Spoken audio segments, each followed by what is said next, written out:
Eu me permitiria, nessa oportunidade, quando já estamos chegando quase ao final dessa extraordinária jornada de trabalho, de prestar uma homenagem a alguém que deveria estar aqui nesse momento. Vocês veem o seu nome na programação, mas que, lamentavelmente, e eu tenho certeza que ele gostaria de estar aqui conosco, não pôde estar, que é o nosso grande líder, extraordinário companheiro, Maurício Herbert Jones.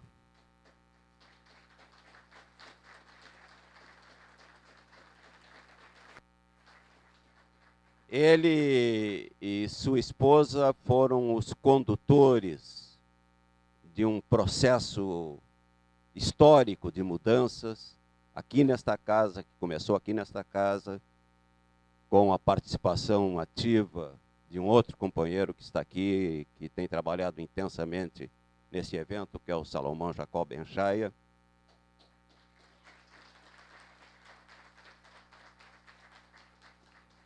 E eu os conheci há cerca de 30 anos, quando Maurício Herbert Jones era presidente da Federação Espírita do Rio Grande do Sul, e Salomão, nesse momento, era diretor doutrinário da Federação Espírita do Rio Grande do Sul. Depois o sucedeu na presidência, e foi nesse momento que eu me integrei àquele grupo que lá trabalhava e ao pequeno grupo que aqui trabalhava e que continua trabalhando nessa instituição.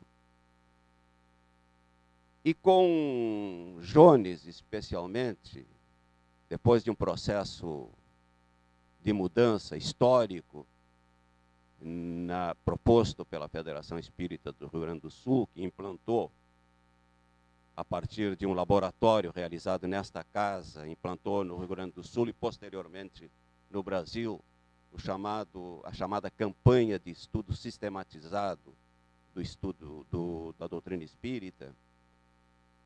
Eu aprendi, depois, quando regressamos para cá e aqui seguimos o nosso trabalho, eu aprendi especialmente com o Maurício Herbert Jones que deveríamos aprender a ser pequenos, aprender a ser poucos.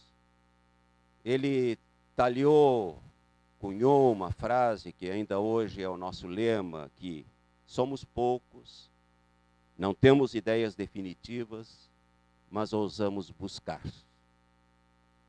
E é nessa trilha que temos seguido, entendendo que o Espiritismo representa ainda um grande desafio. E é esse mesmo desafio que a CEPA enfrenta. O grande desafio espírita, e, portanto, o grande desafio da Confederação Espírita Pan-Americana, é de uma mudança de paradigma do próprio conhecimento humano. Não foi outra coisa que Allan Kardec propôs. A modernidade nos colocou numa encruzilhada, se pode dizer. Desde o momento, até um determinado momento da nossa história do Ocidente, todo o conhecimento era detido e repartido pela igreja. As universidades eram da igreja. O cristianismo, com a sua proposta social, política e doutrinária, formatou o conhecimento do Ocidente. Mas chegou um momento em que a modernidade, em que o humanismo entendeu de separar as coisas, de que o Estado e a igreja deveriam estar separados. E isso causou um furor muito grande por parte da igreja, que detinha todo o conhecimento, toda a administração do conhecimento. Mas foi necessário isso para que a modernidade pudesse, para que o laicismo pudesse se desenvolver e para que o homem se tornasse livre. Mas isso trouxe um problema adicional.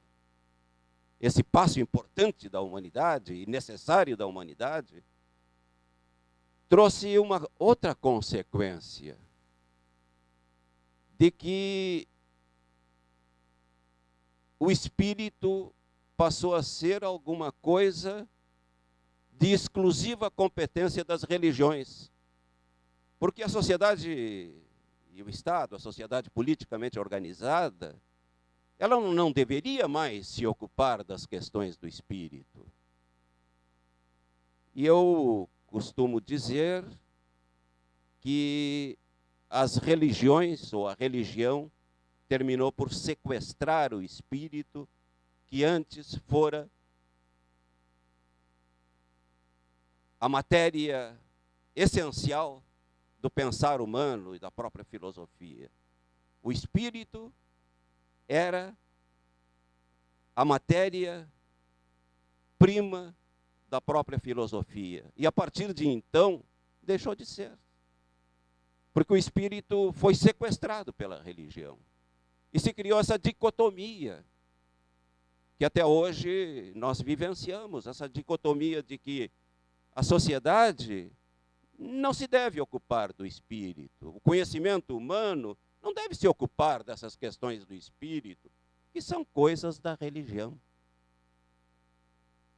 Ora, me parece que a grande obra, a grande proposta de Allan Kardec foi de restabelecer uma síntese do conhecimento humano através de um novo paradigma, onde o espírito voltasse a ser uma proposta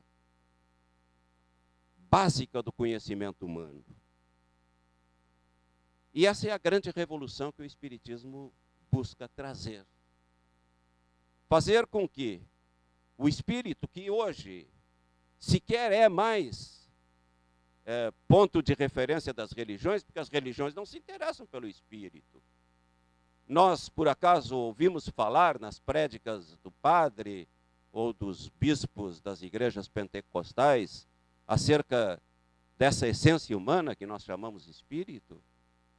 Não, eles falam em salvação. Há um autor chamado John Stanford, que é um teólogo italiano, e que se preocupou muito com isso. Ele dizia que o espírito não é mais algo com o qual as religiões se preocupem. Elas se preocupam com a salvação, mas o que é que se salva, afinal? Quem é que se salva? Que coisa é essa que se salva? Eles não ousam falar mais no espírito. E o espírito, entretanto, é a base de reflexão dessa proposta desse professor, desse extraordinário professor francês, Hippolyte Léon Denisard Rivail, que passou a história com o nome de Allan Kardec. Ele, na verdade, propõe um novo paradigma de conhecimento laico, livre pensador, progressista, mas já não mais religioso. Eu acho que essa é a grande encruzilhada ante a qual nós nos encontramos hoje. Quem se diz espírita, e às vezes são professores universitários, às vezes são grandes médicos, às vezes são pensadores importantes, mas eles próprios, em sua maioria, se dizem crentes do espiritismo. Dizem ter a fé espírita. Mas nos seus locais de trabalho, eles não ousam falar em espírito, porque isso, até na sua própria concepção, é coisa das religiões, inclusive da minha religião espírita. Eu vou tratar disso lá no meu centro espírita, ou num ambiente espírita, num fórum espírita. Eu, como médico, respeitado, como professor universitário respeitado, eu vou me utilizar dessa respeitabilidade, me louvar nessa respeitabilidade que eu tenho, para falar a espíritas a respeito de reencarnação, a respeito de lei de causa e efeito, a respeito de comunicabilidade dos espíritos, mas eu não posso falar, evidentemente, nisso na universidade, eu não posso falar nisso nos fóruns de medicina, porque isso está bloqueado no mundo civil, na sociedade em geral. Eu acho que a grande proposta que nós temos que enfrentar hoje é dessa mudança de paradigma. De que, a partir desses autores que Dante citou aí, que são tantos, mas que são considerados quase que uma cultura alternativa, às vezes com bons argumentos científicos, filosóficos, mas ela não entra nos roteiros da filosofia ou nos programas das ciências estudadas como tais na universidade. Enfim, nós não rompemos ainda. 150 e poucos anos depois de Kardec, nós não conseguimos romper ainda essa barreira de introduzir o espírito, a ideia fundamental do espiritismo, que é a do espírito na sociedade humana, no conhecimento humano. Me parece que esse é o nosso grande desafio. E como fazer isso? Nós estamos tentando, não é, Dante? Estamos buscando caminhos. Mas, acima de tudo, eu acho que nós temos que ter coragem. A coragem de nos dizer espíritas. De dizermos assim, como eu costumo dizer, eu não tenho nenhuma religião. Eu sou espírita. E com isso me identificar com uma nova cultura, com um novo paradigma do conhecimento. Que tem bons suportes nessas novas áreas da ciência, muito bem referidas pelo Dante há pouco, mas que cabe a nós nos integrarmos a esses homens que assim estão pensando, a essas pessoas que assim estão propondo. Romper definitivamente com esse atavismo religioso, que foi talvez a única forma de o espiritismo se tornar conhecido, principalmente no Brasil, um país de tradição católica, trazida lá pelos nossos colonizadores portugueses. Não havia talvez outra forma de aqui se introduzir o espiritismo que não essa, de um sucedâneo do catolicismo, trazendo alguma coisa nova nessa ideia da reencarnação, mas não sendo outra coisa mais do que uma religião cristã. Parece-me, queridos amigos, que esse é o nosso grande desafio. E nós, talvez, estejamos condenados ainda a continuarmos sendo poucos. Muito poucos, talvez. Sem ideias definitivas, como diz o Maurício Herbert Jones, mas ousando buscar a partir de uma convicção que esta sim, nós todos guardamos com firmeza, a de que somos espíritos imortais. Só isso nos basta, me parece, numa síntese. Um escritor espanhol, pensador espanhol, muito citado, aliás, Wilson, por Herculano Pires, que foi Gonçalves Soriano, escreveu um livro que tinha esse título: El Espiritismo es la filosofia. O Espiritismo é a filosofia.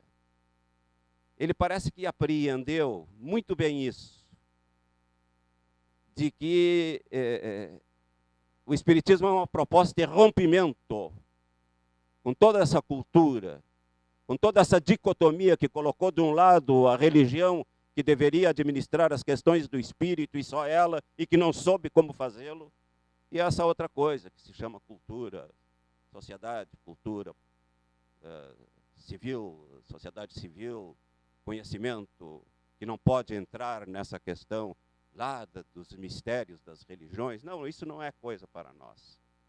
Eu acho que isso é coisa para o mundo. E essa é a grande proposta do Espiritismo.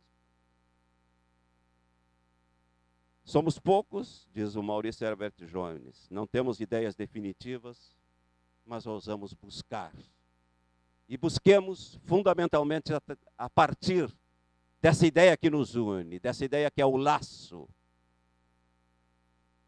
que nos enlaça a todos, que enlaça esse pequeno contingente de homens e mulheres que dizem que são espíritas e que sabem por que são espíritas. Me parece que esse é o grande desafio do Espiritismo e, por conseguinte, é o nosso grande desafio da CEPA. Muito obrigado.